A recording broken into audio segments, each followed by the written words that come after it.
Hello दोस्तों, मैं संदीप कुमार। आप सभी को हमारे तरफ से स्वागत है हमारे YouTube channel solution of Sandeep में। देखो बच्चों, मैं आप लोग के लिए बहुत ही इंपॉर्टेंट प्रश्न लेकर आया हूं जो हमारे गवर्नमेंट एग्जाम में पूछा गया प्रश्न है बच्चों। फर्स्ट प्रश्न है बच्चों कि पीनियल ग्रंथि कहाँ स्थित होती है। ये होती है मस्तिष्क में। कहाँ होती है बच्चों? मस्तिष्क में। नेक्स्ट प्रश्न है बच्चों जो बहुत ही अच्छे प्रश्न है, और हम अगले प्रश्न की ओर चलता हूँ।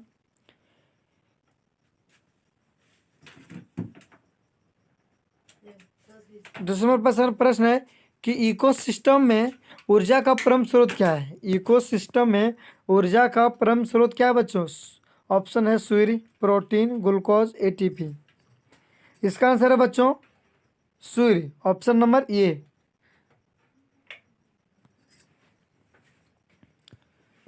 नेक्स्ट प्रश्न है बच्चों, तीसरा नंबर प्रश्न है कि गन्ने का लाल गलन, जिसे इंग्लिश में कहते हैं रेड रोट रोग किसके कारण होता है। गन्ने का लाल गलन, रेड रोट का रोग किसके कारण होता है बच्चों? इसका आंसर है कोलीटोटाइकम फ्लेक्टम।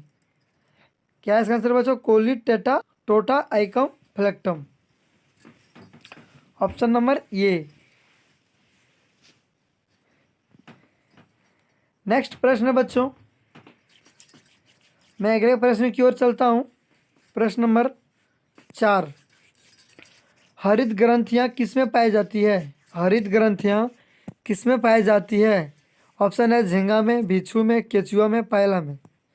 इसका आंसर है बच्चों झींगा में, ऑप्शन नंबर ए।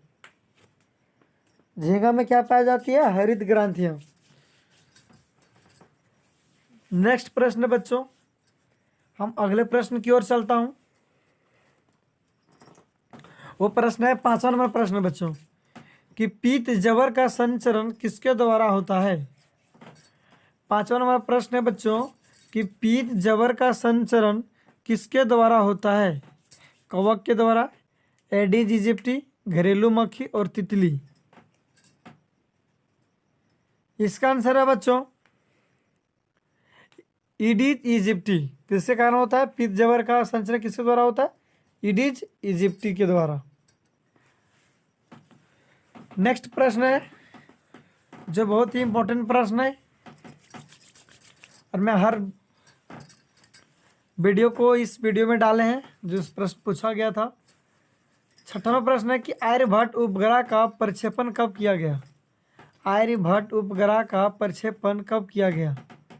ऑप्शन है बच्चों, इसका आंसर है बच्चों 19 अप्रैल 1975 को।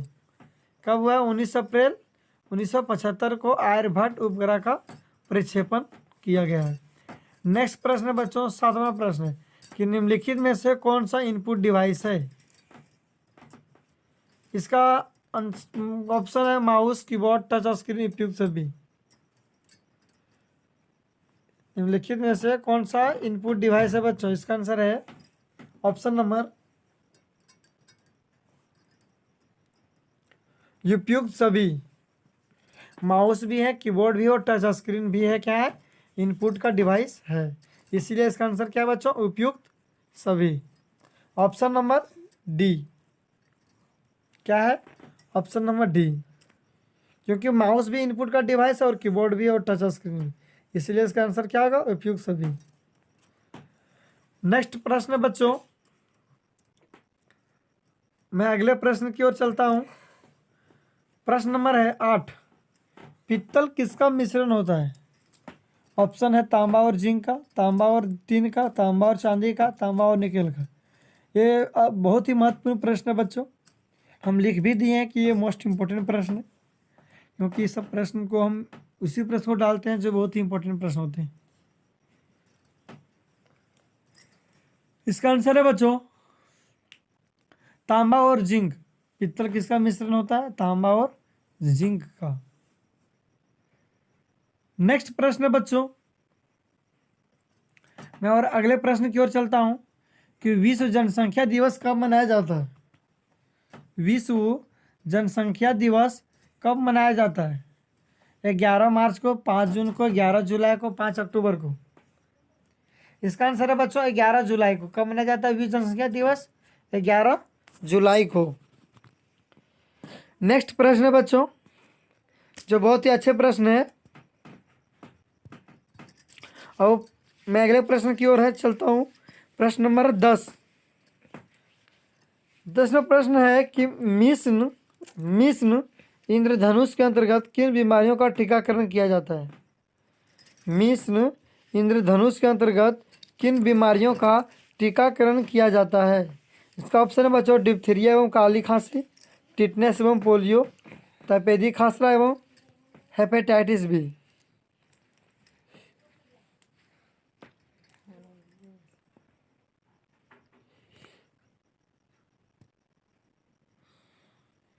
इसका आंसर है बच्चों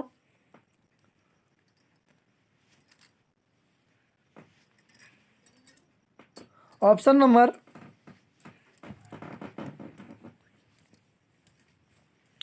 देखो बच्चों, हमारे YouTube चैनल को सब्सक्राइब कर बेल आइकन को दबाकर नोटिफिकेशन को ऑन कर लें, ताकि हर एक वीडियो हम जैसे अपने अपलोड करें तैसे आपको तुरंत आपके मोबाइल में जाए और मेरी वीडियो को देख के अच्छा सफल रैंक से पास हो। इसका आंसर है बच्चों उपयुक्त सभी बीमारी है। ठीक है। मिस इंद्रधनुष के अंदर किन बीमारी को टीकाकरण किया जाता है बच्चों? डिप्थीरिया एवं काली खांसी को भी, टेटनेस एवं पोलियो को भी, तपेदिक खसरा एवं हेपेटाइटिस को भी। ये उपयुक्त, इसलिए ऑप्शन नंबर डी है उपयुक्त सभी। नेक्स्ट प्रश्न है बच्चों 11वां नंबर कि दीन ई इलाही की स्थापना किस मुगल बादशाह द्वारा की गई है? दीन ई इलाही की स्थापना किस मुगल बादशाह द्वारा की गई थी? जहांगीर, अकबर, अकबर द्वितीय, शाहजहां। इसका आंसर है बच्चों अकबर ने। दीन ई इलाही की स्थापना किस मुगल बादशाह द्वारा की गई थी? अकबर द्वारा। नेक्स्ट प्रश्न है बच्चों 12वां नंबर प्रश्न है एबल पुरस्कार किस क्षेत्र में असाधारण उपलब्धियों के लिए प्रदान किया जाता है? एबल पुरस्कार किस क्षेत्र में असाधारण उपलब्धि के लिए प्रदान किया जाता है? पता है बच्चों, ये प्रश्न जो है ना एक करंट अफेयर्स का प्रश्न है, और करंट अफेयर का प्रश्न जो होता है बहुत थोड़ा टफ होता है, इसीलिए आप लोग समझने का थोड़ा कोशिश करेंगे। एबल पुरस्कार बोल रहा है, एबल पुरस्कार किस क्षेत्र में साधारण उपलब्धियों के लिए प्रदान है बच्चों? अरे बहुत ही इंपॉर्टेंट प्रश्न है। इसका ऑप्शन है बच्चों विज्ञान, गणित, साहित्य, सामाजिक सेवा। गणित के लिए, गणित को असाधारण उपलब्धियों के लिए प्रदान किए गए थे एबल पुरस्कार। समझ गए बच्चों? किस लिए बच्चों? गणित के लिए। पूछा जाए कि एबल पुरस्कार किस क्षेत्र में असाधारण उपलब्धियों के लिए प्रदान किया जाता है, तो क्या बताना है? गणित के लिए। नेक्स्ट प्रश्न है बच्चों, और मैं अगले प्रश्न की ओर चलता हूं, वो है 13वां नंबर प्रश्न। भारत में मानवाधिकार संरक्षण अधिनियम कब लागू हुआ है? भारत में मानवाधिकार संरक्षण अधिनियम कब लागू हुआ है? इसका ऑप्शन है बच्चों 1992, 1991, 1993 और 1995 में। इसका आंसर है बच्चों 1993 में। नेक्स्ट प्रश्न है बच्चों 14वां नंबर प्रश्न है कि भारतीय संविधान में राज्य की नीति निर्देशक तत्वों को किस देश के संविधान में गृहीत किया जाता है? कि भारतीय संविधान में राज्य की नीति निर्देशक तत्वों को किस देश के संविधान से गृहीत किया गया है? भारतीय संविधान में राज्य के नीति निर्देशक तत्वों को किस देश के संविधान से गृहीत किया गया है? France, Canada, Japan, Ireland. इसका आंसर है बच्चों ऑप्शन नंबर डी, आयरलैंड। भारतीय संविधान में राज्य के नीति निर्देशक तत्वों को किस देश के संविधान से गृहीत किया गया बच्चों? इसका है आयरलैंड। अगले प्रश्न की ओर चलता हूँ बच्चों, जो बहुत ही इंपॉर्टेंट प्रश्न है। प्रश्न है 15 नंबर प्रश्न है, जो बहुत ही इंपॉर्टेंट प्रश्न है, और इस वीडियो में हम सिर्फ इंपॉर्टेंट प्रश्न को ही इस वीडियो में उपयोग किए हैं। हमारा प्रश्न है कि निम्नलिखित शासकों में से किसने हर्षवर्धन से युद्ध किया था। निम्नलिखित शासकों में से किसने हर्षवर्धन से युद्ध किया था। ये है पुलकेशिन द्वितीय से। पुलकेशिन द्वितीय ने हर्षवर्धन से युद्ध किए थे। नेक्स्ट प्रश्न है बच्चों 16वां प्रश्न है किस मुगल बादशाह के समय बक्सर का युद्ध लड़ा गया। जब बक्सर की युद्ध हुई थी 1700 कितना था 1575 ईस्वी में, उस टाइम मुगल बादशाह का समय बक्सर के युद्ध लड़ा था। उस टाइम कौन थे मुगल बादशाह? वो शाह आलम द्वितीय। मुगल बादशाह के समय बक्सर के युद्ध लड़ा गया था। किसके युद्ध में? शाह आलम द्वितीय क्या थे? मुगल बादशाह थे। जिस टाइम शाह आलम द्वितीय मुगल बादशाह थे उसी समय बक्सर का युद्ध हुआ था। और बक्सर का युद्ध 1764 ईस्वी को हुआ था शायद। नेक्स्ट प्रश्न बच्चों 17वां प्रश्न है कि भारत के किसी उच्च न्यायालय की न्यायमूर्ति को की सेवानिवृत्ति क्या आयु कितनी है? कि भारत के किसी उच्च न्यायालय की न्यायमूर्ति का सेवानिवृत्ति की आयु क्या है? 65 वर्ष, 62, 64, 60। इसका ऑप्शन है आंसर है 62 वर्ष। Option number B is right answer. Next प्रश्न बच्चों 18 नंबर कि किस अनुच्छेद के अनुसार भारत के राष्ट्रपति द्वारा राष्ट्रीय आपातकाल की घोषणा की जा सकती है? किस अनुच्छेद के अनुसार भारत के राष्ट्रपति द्वारा राष्ट्रीय आपातकाल की घोषणा की जा सकती है? इसका ऑप्शन है अनुच्छेद 352, अनुच्छेद 370, अनुच्छेद 368, अनुच्छेद 356। इसका आंसर है बच्चों अनुच्छेद 352। अनुच्छेद 352 के अनुसार भारत के राष्ट्रपति द्वारा राष्ट्रीय आपातकालीन की घोषणा होती है। नेक्स्ट प्रश्न बच्चों और इम्पोर्टेंट प्रश्न है 19वां प्रश्न है जो बहुत ही इम्पोर्टेंट प्रश्न है। थोड़ा सा ध्यान दो बच्चों, जो भी प्रश्न मैं बताती हूँ आप लोग कृपया याद करते चलें हमारे वीडियो देख के, और अच्छा लगे तो कमेंट भी करें और नहीं तो अपने दोस्तों के पास शेयर भी करें और हमारे चैनल को सब्सक्राइब भी करें और बेल आइकन को ऑन करके प्रेस करके रखें ताकि हर एक वीडियो आपकी नोटिफिकेशन आपके तक पहुंच सके। अगले प्रश्न को चलता है बच्चों 19वां प्रश्न ज्वार का सर्वाधिक उत्पादक राज्य कौन है? ज्वार का सर्वाधिक उत्पादक राज्य कौन है? महाराष्ट्र, आंध्र प्रदेश, गुजरात, मध्य प्रदेश। इसका आंसर बच्चों महाराष्ट्र। नेक्स्ट प्रश्न है बच्चों 20वां नंबर किसको सीमांत गांधी का उपनाम से जाना जाता था? किसको सीमांत गांधी के उपनाम से जाना जाता था? महात्मा गांधी, दादा भाई नौरोजी को, खान अब्दुल गफ्फर खां को, चित्तरंजन दास को। इसका आंसर है खान अब्दुल गफ्फर खां को सीमांत गांधी के नाम उपनाम से भी जाना जाता था। नेक्स्ट प्रश्न है बच्चों 21वां प्रश्न है और बहुत ही इम्पोर्टेंट प्रश्न है। अंतर्राष्ट्रीय नागरिक उड़ान संगठन ICAO का मुख्यालय कहाँ स्थित है? अंतर्राष्ट्रीय नागरिक उड़ान संगठन का मुख्यालय कहाँ स्थित है? मॉन्ट्रियल में। मॉन्ट्रियल में कहाँ है बच्चों? मॉन्ट्रियल में। नेक्स्ट प्रश्न है बच्चों 22वां प्रश्न है और बहुत अच्छे प्रश्न है कि बीज के अंकुरण के लिए निम्न में से क्या आवश्यक नहीं है? बीज के अंकुरण के लिए निम्न में से क्या आवश्यक नहीं है? आर्द्रता, तापमान, प्रकाश, ऑक्सीजन। इसका आंसर है बच्चों प्रकाश।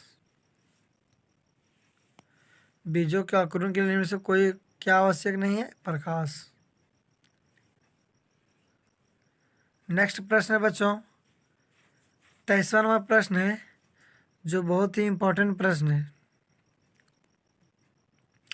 हरित गृह प्रभाव के लिए मुख्य रूप से उत्तरदायी गैस कौन सी है? हरित गृह प्रभाव के लिए मुख्य रूप से उत्तरदायी गैस कौन सा? Oxygen, nitrogen, organ, carbon dioxide.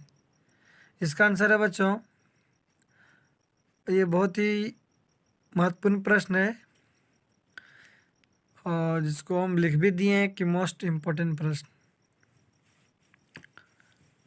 इसका आंसर बच्चों कार्बन डाइऑक्साइड द्वारा हरित गिरी प्रभाव के लिए मुख्य रूप से उत्तरदायी गैस है। नेक्स्ट प्रश्न है बच्चों 24वां नंबर कि निम्नलिखित में से किस देश की सीमा भारत के सर्वाधिक मिलती है? चीन, पाकिस्तान, नेपाल, म्यांमार।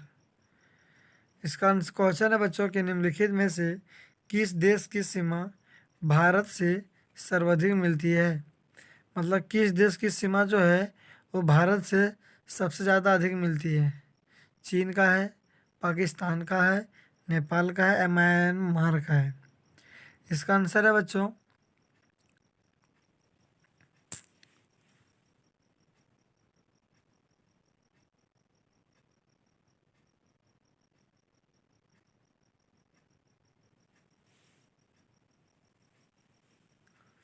ये है नेपाल का।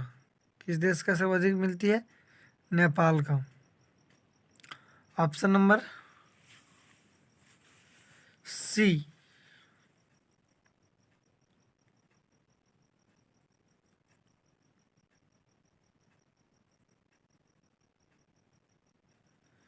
नेक्स्ट प्रश्न है बच्चों, हम अगले प्रश्न की ओर चलता हूं और लास्ट प्रश्न है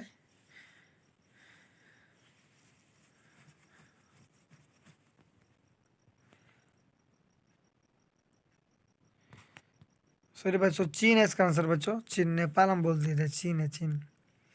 चीन जो है हमारे देश से सीमा से बहुत अधिक मिलती है। नेक्स्ट प्रश्न है बच्चों 25वां नंबर कि एक्वारेजिया में HNO3 तथा HCl किस अनुपात में होता है?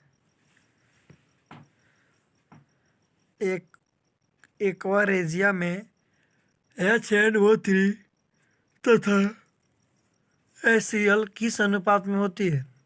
1:3, 3:1, 1:5 और 4:1। एक्वारेजिया के में जो HNO3 तथा HCl के अनुपात होते हैं क्या?